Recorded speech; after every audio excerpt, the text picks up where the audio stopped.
প্রিয় দর্শক, আপনারা দেখতে পাচ্ছেন একজন প্রেমে পোড়া মানুষ, অর্থাৎ প্রেমে পুড়ে ছাই হয়ে আজকে সে ভালো কিছু করার চেষ্টা করছে। জান্নাত, কেমন আছো? জি আলহামদুলিল্লাহ ভাই, ভালো আছি। আপনি কেমন আছেন? খুব ভালো আছি। তো তুমি তোমার প্রেমের কাহিনীটা যদি বলতে সাধারণ দর্শকদের কাছে, কিভাবে তোমাদের শুরু হলো এবং কিভাবে এখন পর্যন্ত কি অবস্থা আছে? প্রেমের কাহিনী তো ইতিহাস, তো ইতিহাসে বললে শেষ হবে না। হ্যাঁ বলো, দর্শকদের শোনাও। হ্যাঁ, কিরকম বলবো, কোন জায়গা দিয়ে বলবো? হ্যাঁ, তোমার প্রেমে তো শুরুটা তার কতই তার কাহিনী। তার প্রেমটা শুরু হলো কিভাবে? তাকে ভালো লাগলো কিভাবে? তার প্রেমে পড়লা কিভাবে? কতটুকু বয়সে তুমি প্রেম করেছো? আমি যখন আমি রিলেশন করতে চাইনি, কারণ তখন প্রেমের কিছুই বুঝতাম না। তখন আমি ক্লাস 8-এ পড়ি, আমার বয়স হচ্ছে 13 বছর। তো ওই ছেলে আমার পিছে ঘুরঘুর করতো, হ্যাঁ, প্রেমের কথা বলতো, আমি রাজি হইতাম না। পরে 8 চলে গেল, 9-এর বছর হঠাৎ কইরা আর কি কখনো ভালোবাসি সেই কথা বলিনি, এমনিতেই হচ্ছে ওর এইগুলো যে আমার পিছে পিছে ঘুরতো, এই করতো সেই করতো, ওইগুলো ভালো লাগতে শুরু করে। পরে আমরা দুজনেই ভালো বন্ধু হয়ে যাই আর কি, কথাবার্তা বলি, ভালো একটা সম্পর্ক হয়। হ্যাঁ, স্কুল ফাঁকি দিতাম, কত কিছু করতাম, আড্ডা দিতাম। তো এরকম করেই প্রেম হয়ে যায়। এরকম করে চলতে থাকে আমাদের অনেক বছর। তো 2018 সাল গেছে, 19 গেছে, 20, 22, 21, 22, 23, 24 গিয়ে হচ্ছে থাইমা গেছে মানে তখন একটু বড় হই, যে এখন বিয়ে শাদীর বয়স হয় বা কিছু হয়নি, তখনও হয়নি, এখনো তো হয়নি। তো হচ্ছে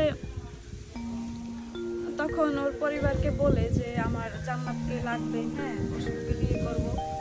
কিন্তু ওর পরিবারের মানুষ কেউ রাজি হয় না। ওর মা আছে, ওর মা বলছে যে আমরা পদবে আছি ফকির বংশ, তো এটা আমাদের বংশটা একটু হচ্ছে অন্য রকমের, এই জন্য ওর মা আর কি নিতে চায় না, যে আমরা ভালো না, ভালো বংশের মেয়ে না, বাজে হব, এই জন্য নিতে চায় না। এখন ছেলে তো মায়ের কথা ফেলতে পারে না, একদিকে মা অন্যদিকে আমি, কোনো আর কি করবে, ওর মায়ের কথা রাখতে হলে আমাকে ছাড়তে হবে। সেই থেকে ও দূরে দূরে থাকে, আমাকে আর আগের মতো সময় দেয় না, কথা বলে না আর কি, সম্পর্ক রাখবে না এরকম একটা অবস্থায়।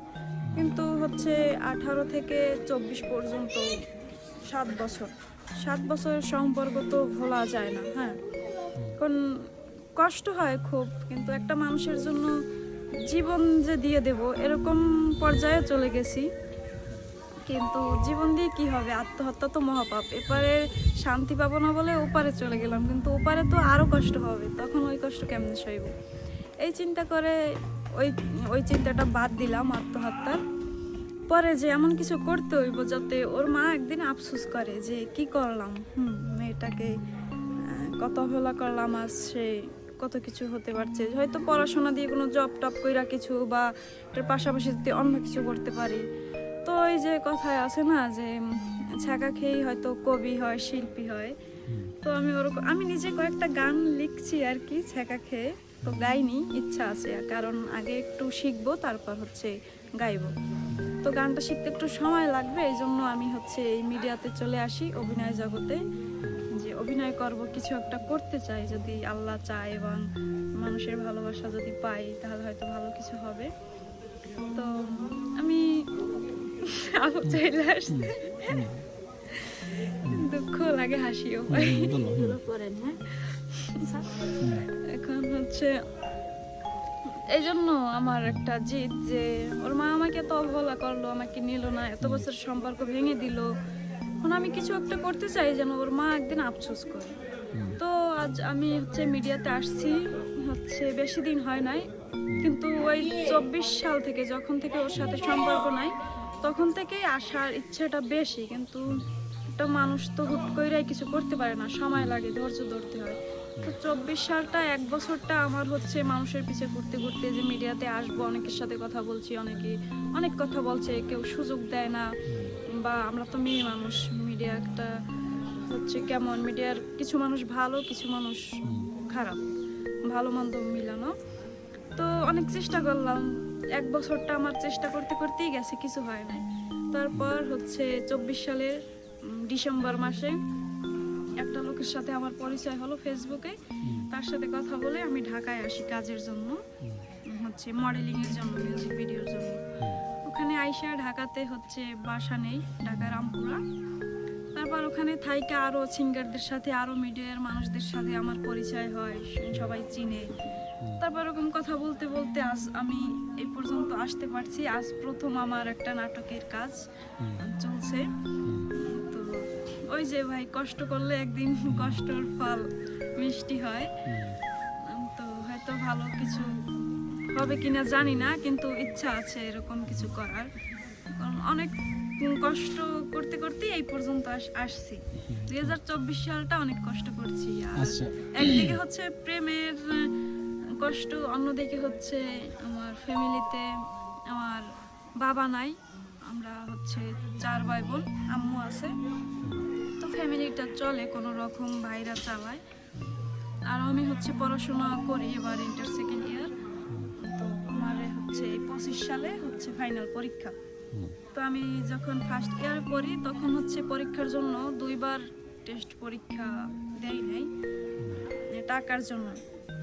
তো একদিকে হচ্ছে স্বপ্ন, অন্যদিকে হচ্ছে এই দুনিয়ায় টাকা ছাড়া, একদিকে অর্থের সংকট, আর একদিকে হচ্ছে স্বপ্ন বাস্তবায়ন, আর একদিকে হচ্ছে তোমার প্রেমকে সার্থক করার জন্য, তাদেরকে বোঝানোর জন্য যে না তোমার যোগ্যতা ছিল। জি।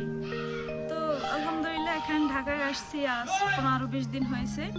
তো মোটামুটি মিউজিক ভিডিওর কাজ করছি, শর্ট ফিল্ম করে মোটামুটি আমি ঢাকায় এখন থাকতে পারছি, আমি নিজে চলতে পারছি সব কিছু দিয়ে। তো এখন নাটকের কাজ হচ্ছে আলহামদুলিল্লাহ। এটা যদি ভালো কিছু হয় তাহলে হয়তো এরপরে আমি দ্বিতীয় আরো কোনো নাটকের চান্স পাবো, সবাই আমাকে ডাকবে। তো আপনারা দেখবেন নাটকটা হয়তো 1 সপ্তাহের ভিতরে মনে হয় আসতে পারে।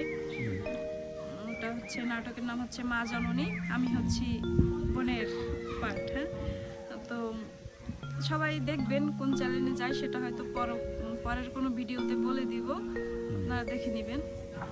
তো সবাই আমার জন্য দোয়া করবেন, আর কি বলবো। আর হচ্ছে তোমার এই মিডিয়াতে কাজের জন্য তোমাকে অনেকেই কিছু বাজে প্রস্তাব দেয় সাধারণত। তোমাকে সেই প্রস্তাবগুলা কেউ দেয় কিনা বা দিছে কিনা, বা এরকম প্রবলেম ফেস করতে হয়েছে? মিডিয়াতে হচ্ছে এটা প্রথমত জিজ্ঞেস করে তুমি কি মিডিয়াতে কাজ করো, হ্যাঁ। দ্বিতীয়ত জিজ্ঞেস করে ওইটা।